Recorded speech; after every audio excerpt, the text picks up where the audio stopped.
I just got poked by one of these goat head seeds. You got to see this little guy.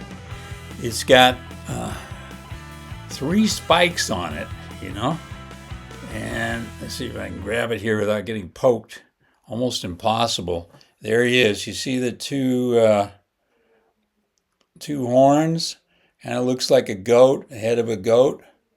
Well, they get stuck in your palms, fingers, side of your face, and your hair. They're little burrs, and they get picked up by the paws of our dogs and brought in the house. They'll get in my tennis shoes, and I'll bring them in the house. They'll get on my clothes, and I'll bring them from one house to another house. They spread. They're a superorganism, a plant that punctures you with its goat head seeds. And I'm using it as an analogy of the Epstein file. I think a lot of people got poked and punctured by these goat head seeds, and some of them have actually turned into a goat head. I think Epstein turned into a goat head. I don't think anybody's doubting that. But all kinds of Congress people and senators and CEOs and movie stars and journalists and academics got caught up, got poked by the goat head seeds, and now they're trying to get them off of them. They're trying to get rid of them. And that's what this is about. I'm using the goat head as an analysis of the 7 W's, as I call them: who, what, when, where, why, with whom, and the wishes that they could get the goat head seeds off of them. So I use that as an analogy to go through the Epstein files and the people involved. Victims, well, they got story seeds. They're close to true in their own mind anyway. And then you got institutions that say, well, whoa, we don't want any part of this. We've got all kinds of rules, and we're going to steer that narrative. We're going to manipulate that narrative, and you're never going to ever know what's true. So here's my analysis. So the Epstein Scandal, we've all seen the headlines, right?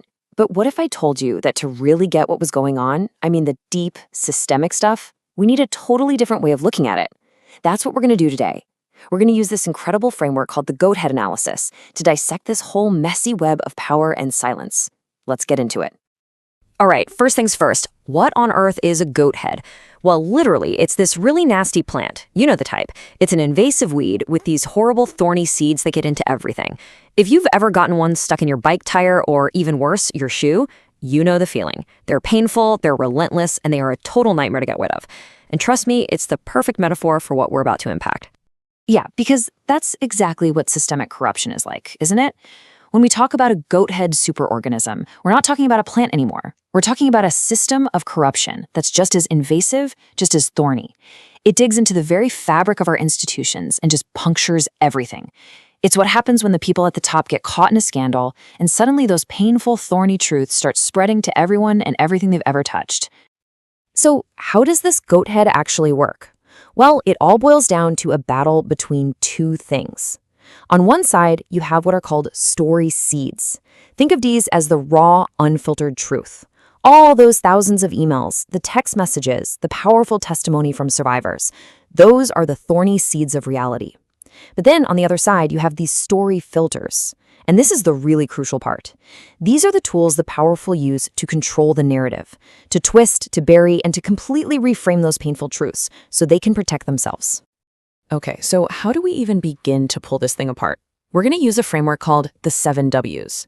Now, this goes way beyond your basic who, what, where, when. We're talking about a deep dive toolkit that helps us understand the anatomy of the scandal.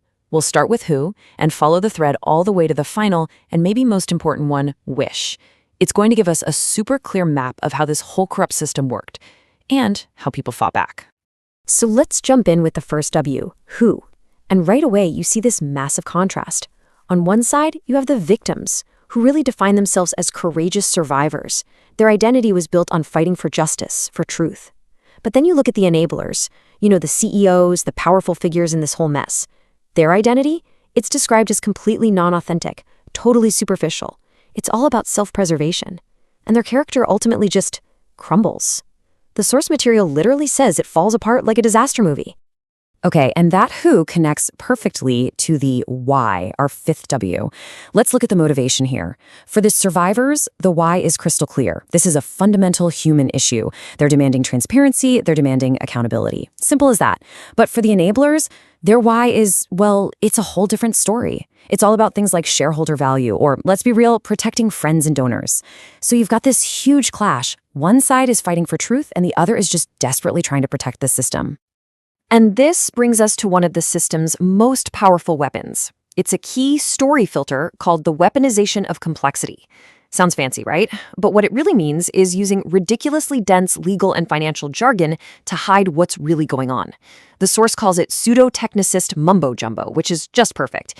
Basically, they make it so confusing and so complicated that a regular person can't possibly figure out who to blame. It's literally a shield made out of pure confusion. So where did each side find its strength? That's the sixth W, with. And again, it's a story of two completely different worlds. The survivors found power in unity. They formed what was called a sorority, creating a single, united voice that cut through all the political noise. But the enablers? They circled the wagons. They operated inside this tight-knit, in-group echo chamber. And their greatest weapon? A deafening silence. Just silence from all the people who knew the truth but chose to protect the club instead. And that whole strategy of silence, it's all about playing with time. Which brings us to our third W, when. Think about it. Time itself becomes a weapon in this fight. For the victims, when is now. It's the lifelong trauma they carry. It's that urgent feeling that justice delayed is justice denied. But for the enablers, the goal is the complete opposite. They want to stall. They want to engineer amnesia, as the source puts it, to literally rewrite the past and keep the truth trapped in this endless limbo, just hoping everyone forgets and accountability never comes. But here's the thing. This GOATHEAD system, it isn't unbeatable. And this is how you pull out the roots. The survivors actually turned the enablers' game right back on them. They took the elements of this very framework and used them as weapons. They used their with to create that powerful, united voice. They use their why to relentlessly demand transparency. And crucially, they use their wish, the final W, their fight for their younger selves, to make it clear this isn't about politics. This is a human issue, plain and simple. So if you want a really modern way to think about all this, here it is. The GOATHEAD system is basically a software virus. Imagine it gets into a company's or an institution's operating system. The real facts, those story seeds we talked about, are the data being fed in. But the virus, the GOATHEAD, uses those story filters like malicious code to corrupt all that incoming information. So what comes out? The only thing that can come out, results that protect the virus and make sure no one is ever held accountable. So when you step back and look at the big picture, what does all this mean? Well, this framework is so much bigger than just one scandal. It's a blueprint. It's a way to see the anatomy of systemic corruption anywhere. You can see how it plants its roots, how it builds up all these thorny defenses, and maybe most importantly, you can see how to start pulling it apart. So the real question, the one I want to leave you with, is this. Now that you know what to look for, what other GOATHEADs do you see out there in the world?